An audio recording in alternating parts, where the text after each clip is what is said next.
Hello and welcome to another episode of the Just Fantasy Baseball podcast. My name is Vince D'Amato. You can find me at Twitter at D'Amato_Vince, and I am here to give you everything that you need to know for fantasy baseball for this upcoming week. We're going to start here with the news and notes, starting with injury news. Zach Gallen, who is out with a hamstring injury, is scheduled to throw another simulated game early this week and could be reinstated from the 15-day IL shortly after that. So keep an eye out for Zach Gallen coming back soon. Gavin Williams made another rehab start and struck out 4, allowed 1 earned run on 4 hits and no walks across 5 innings. The 5 innings was his longest rehab start so far. I think they may throw him out for 1 more to try to get his pitch count up above 70. But he looks good. He looks like he's ready to come back for the Cleveland Guardians. Charlie Blackmon went down. The Rockies are expected to place him on the injured list due to a right hamstring injury. And it's too bad. Charlie Blackmon was really starting to pick it up, especially over the last week or so. He had brought his season average up to 266, 3 home runs only, but 34 runs scored and 5 stolen bases. For being rostered in 51% of leagues, and a lot of people writing him off, I think Charlie Blackmon was having a fine season. And this one hurts a little bit for some deeper league fantasy owners because he was a big help for me. Kyle Tucker, who's been out with a shin injury, ran on the treadmill on Friday, but has still not resumed on-field work. So I think we were expecting him to be progressed a little bit more in his rehab by this point, but he hasn't yet, again, resumed on-field work. So might be a little bit longer until we see Kyle Tucker. Clayton Kershaw reported soreness during his bullpen on Saturday. He was supposed to have a rehab outing on Tuesday, this upcoming Tuesday, but looking like that might be pushed back. We will see. I can't imagine the Dodgers are going to push him any more than they need to. They're probably making the playoffs. They want him for the playoffs, not for August, right? So, again, further Dodgers news, Walker Buehler will be placed on the injured list due to hip discomfort. And he was having a little bit of a rough go at it. He started off okay the season, but has since faltered a little bit. So maybe this will be a nice mental reset for him. I think Buehler's a better pitcher than we've seen so far this year. So this could be well needed for him. Moving on, we have Jesus Luzardo for the Miami Marlins, who we placed on the 15-day IL with lumbar stress reaction. He's likely missing 4 to 6 weeks, and those lumbar stress or just lumbar injuries in general are not to be messed around with. This could end up being longer than 4 to 6 weeks. We don't know, but keep an eye on Jesus Luzardo. That's a big blow for anyone who is really counting on him, because he was drafted in the top 100 ADP, hoping to be a sneaky ace, if you will, perhaps, or a high-end SP2. So it's been a real tough season for Jesus Luzardo with this too.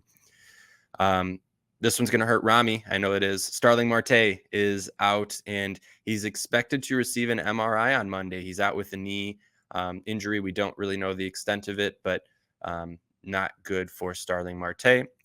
Giancarlo Stanton, another Yankee or another New Yorker, another guy that Rami loves, left Saturday's game versus Atlanta with left hamstring tightness.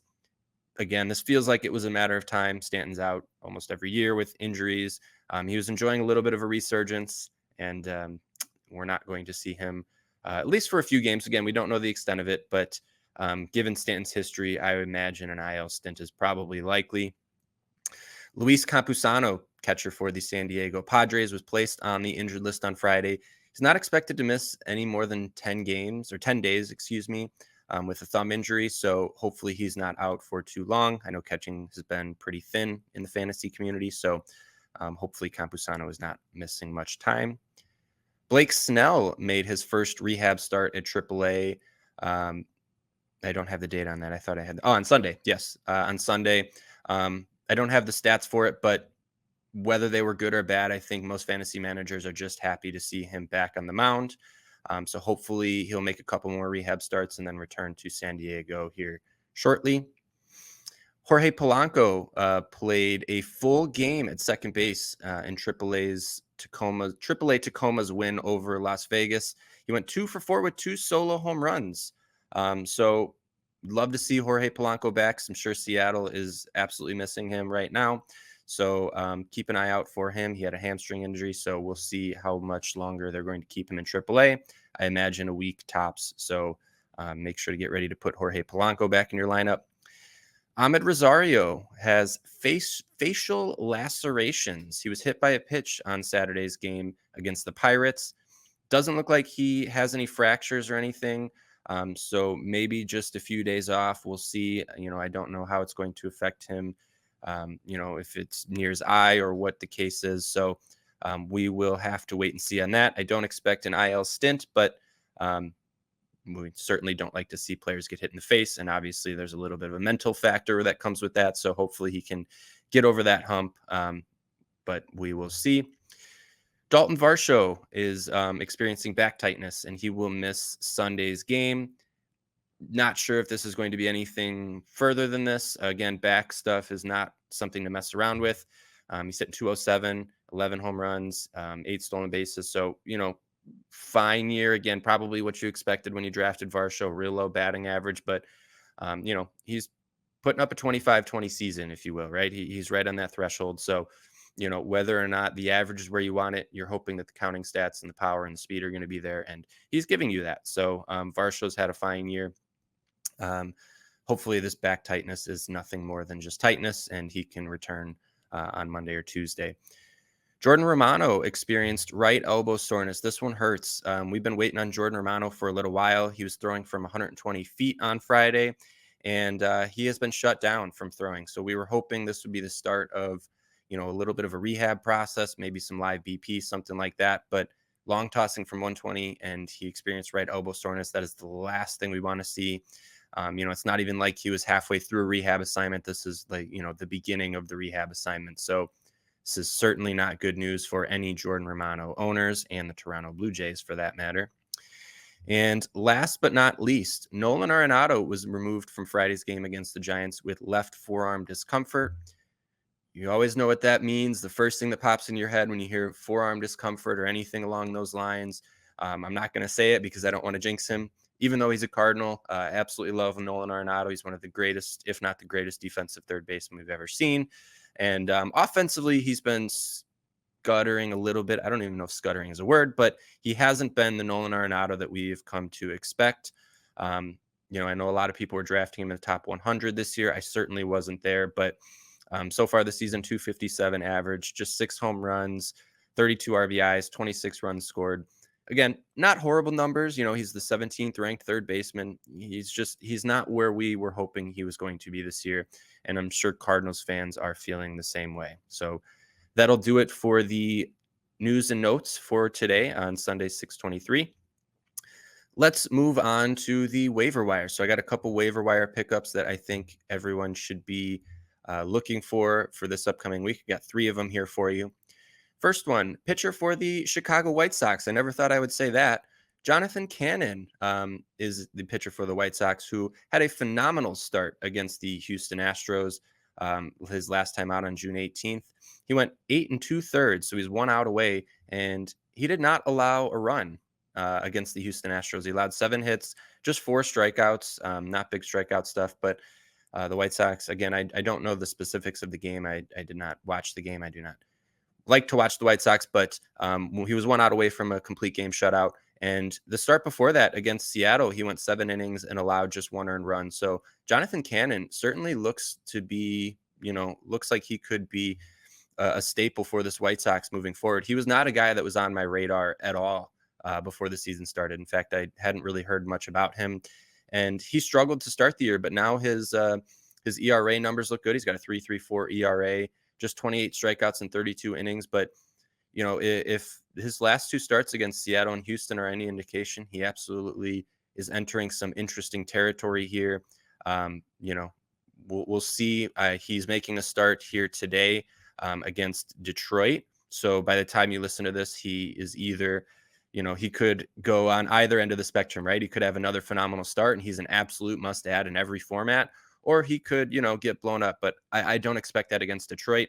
And the reason why I think he's a great pickup too, if you have him right now, is his next start will be against Colorado. So in Chicago, not in Colorado. So Jonathan Cannon, again, is his name. White Sox pitcher. Go out and grab him because you'd love to have him for that Colorado start, especially if the one against Detroit goes well today. And again, he's got the underlying stuff to back it up. 3.41 xERA, just a 4.5% walk rate, 20% strikeout rate. Again, not great, but the reason why I'm a little hesitant is you look at his AAA ERA of 5.50, little bit iffy, but again, if this is the case, if maybe he just needed some time to get adjusted, I don't know what the case is. The White Sox are obviously looking for anyone with a pulse, and looks like Cannon's got that pulse. And I'll buy in until he gives me a reason not to. I think it's called the Vargas rule, according to pitcherlist.com, right? Maybe that's not it. Yeah, Vargas rule, right? You start him until he gives you a reason not to. Jonathan Cannon is that guy. So go pick up Jonathan Cannon before it's too late. He's already rostered in 43% of leagues. The next pickup I urge you to make is Will Brennan, Cleveland Guardians outfielder, who's rostered in 23% of leagues. And the reason why is his last 10 games. He's 12 for 30, which is a 400 batting average, and he's got 2 home runs. And, it doesn't sound like much, but he's got 4 multi-hit games in those last 8 games.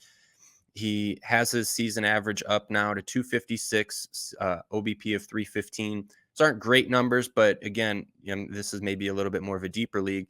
If you need guys who are going to get on base and provide potential power, Will Brennan is going to be that guy for you.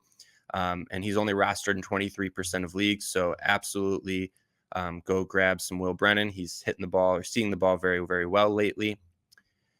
Last but not least, this guy was on a lot of radars at the beginning of last year and kind of fell off pretty quickly. And that is Jose Miranda, third baseman for the Minnesota Twins, just rostered in 41% of leagues. But his last game, he went 3 for 5 with 2 doubles and 3 RBIs. And then you kind of look at his last 10 games, he's 13 for 34 with 3 home runs and 9 RBIs.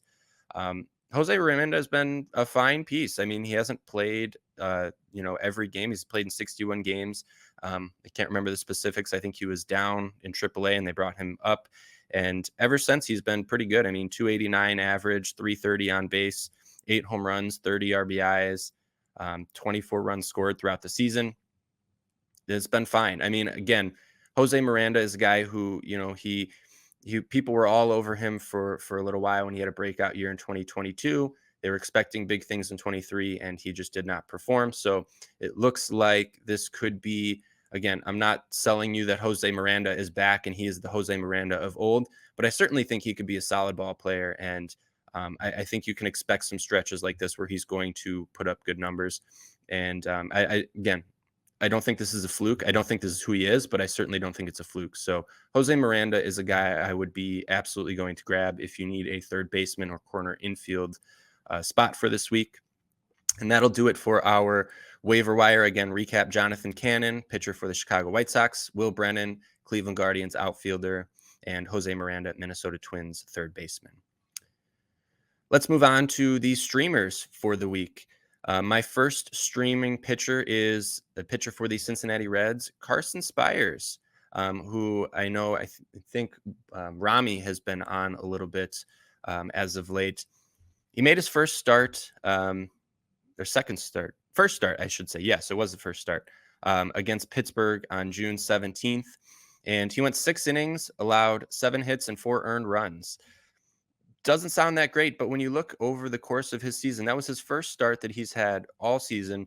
But he's made some long relief appearances, including a 5 2/3 against the Cubs, where he allowed 4 hits and no runs with 7 strikeouts.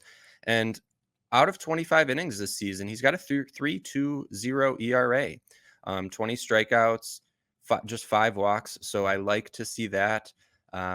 Spires, again, he's been in this kind of long relief role that he's now looking like he's going to get a crack at starting. And I absolutely would be looking to start Carson Spires this week, especially because of his matchups. He will face off tomorrow on Monday when you're listening to this against Pittsburgh. So try to grab him if you can. And then you'll get a 2 start from him this week, which I absolutely love, against St. Louis, who, we've seen their offense just been mediocre at times. This is a perfect setup for Carson Spires. 2 division matchups. looks like he's set and lined up to start both of them. I absolutely am all over this. He's only rostered in 20% of leagues, so you should be able to grab him, and he should be a phenomenal streaming pick for you this week. I don't expect super high strikeout numbers, but again, if they let him go 6 innings against Pittsburgh and allow 4 runs, I think they're going to give him, quite a long leash. And he certainly earned it, right, with a 3.20 ERA in his long relief role. So good for Carson Spires. I am all over this one. Moving on, my next streaming pitcher of the week, Spencer Schwellenbach. And we've talked about him on this podcast a few times already. And it's worked out a couple times. I think the very first time we talked about him, he had his 5 innings against Washington, which was fine, 3 runs back then on May 29th. Then he struggled against Boston, but since then, his last 2 starts, he went against Baltimore, believe it or not, 6 innings, 2 earned runs. And then his most recent start was against Detroit, where he went 6 innings and allowed 1 earned run. So don't let his season ERA of 4.98 fool you. I absolutely think Schwellenbach is better than those surface numbers indicate.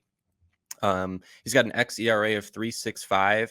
He's allowed just 1 barrel on the season, which is absolutely phenomenal. And he's got a chase rate of nearly 40%. So I expect not only his ERA to come down, but I expect his strikeout numbers to rise as well. Last start, when I mentioned he had Detroit, he had 7 strikeouts, which sounds more in line with what I think you can expect from him. He lines up to face St. Louis this week on Tuesday, and then Pittsburgh later in the week. Hold on. And with starts this week against St. Louis and Pittsburgh, I'm absolutely all over Schwellenbach again. I just think surface numbers don't tell the whole story, and 2 good matchups for him. So definitely grab Schwellenbach, rostered in only 43% of leagues. If you're in weekly leagues, which I am, and I've already picked him up and put him in my lineup because I think that's just, you can't beat those starts. And the Braves obviously are going to let him go 6, right? He's thrown 6 innings the last 2 outings and 89 pitches each. So I'm expecting more of the same there. Let's move on to our MVP of the week. Rami is not here today, so he cannot give his, but mine is a guy who a lot of people, I just don't understand why he doesn't get the respect in the fantasy community that I think he rightfully deserves. And that's Anthony Santander. He had a phenomenal week this week for the Baltimore Orioles. In 7 games before Saturday, he went 11 for 30 with 5 home runs, 14 RBIs, and 8 runs scored. That was all in 7-game stretch. He's been absolutely cooking for the Baltimore Orioles. He hits right in the middle of an extremely dangerous, probably the most dangerous offense in baseball, right? I just don't understand why he doesn't get the respect that he deserves, probably because his average is 230. But when you're bringing, he's got 20 home runs already this season in 274 at-bats. I think those are, that's 40 homer power, 40, 45 if you extrapolate. But you're talking 40 home runs. He's already got 51 RBIs. This is an easy 40, 100, 110 season from Santander. He's currently a top 70 overall player. I wouldn't necessarily say I'm going to buy low or buy Anthony Santander. I think this is kind of who he is. He's going to get some of these hot stretches, and Santander had it, right? This is a hot stretch. And for people who are patient with him, this certainly feels welcomed, because in the beginning of the season, it was not, his average was down and his power was out. And so, there was concern, is he going to lose his job, whatever, but certainly does not look like that's going to be the case here after this last week. So if you have Santander, you're absolutely starting him. I wouldn't be going out to necessarily buy him, because I think the price may just be a little too high, but maybe ask around, because again, I think this is who he is. I think you can expect 40 home runs. I think you can expect 100, 110, 120 RBIs. I'm absolutely in love with Santander for the price. I think so many people have written him off, or, they think he's just a low batting average slugger, which to some extent he is. But when you get weeks like this, and again, you're just in the middle of one of the most dangerous lineups, the Orioles have loved to get his bat in the lineup. So I am all over Anthony Santander, and he is my MVP of the week. Finally, we get to our last segment, the lock of the week. Our lock this week, or my lock of this week, is Wyatt Langford. Oh, it's so good to see him finally figure it out. He had been struggling, and he had an injury, and he was doing fine for the guy that we were expecting. He was drafted again in the top 100, definitely towards the end of end of draft season when it was said that he was going to make the team. Langford has no holes in his game. There's absolutely no holes, and he's finally starting to figure it out.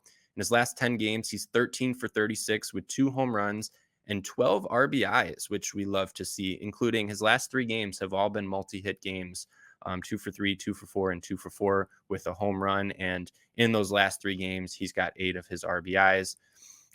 He looks like he's finally settling in. This does feel like a buy low. I mean, Wyatt Langford was the number one prospect, if you want to call it. I think there's a few cases to be made, but Wyatt Langford, and for a lot of circles, was the number one prospect. Certainly had that caliber in him. He's got a season slash up now to 254, 313, 368. And that feels extremely low. Like I think those numbers are only going to go up. His average just feels way too low. Slugging is going to rise. Just 3 home runs, but 30 RBIs, 20 runs scored, 7 stolen bases. You're going to get power. You're going to get average. You're going to get speed. Langford really is the whole package. And if you're in a dynasty and you can still buy, I mean, I think he should be valued as probably a top 25, 30 caliber player in dynasty. Redraft, maybe top 75, I would probably put him at.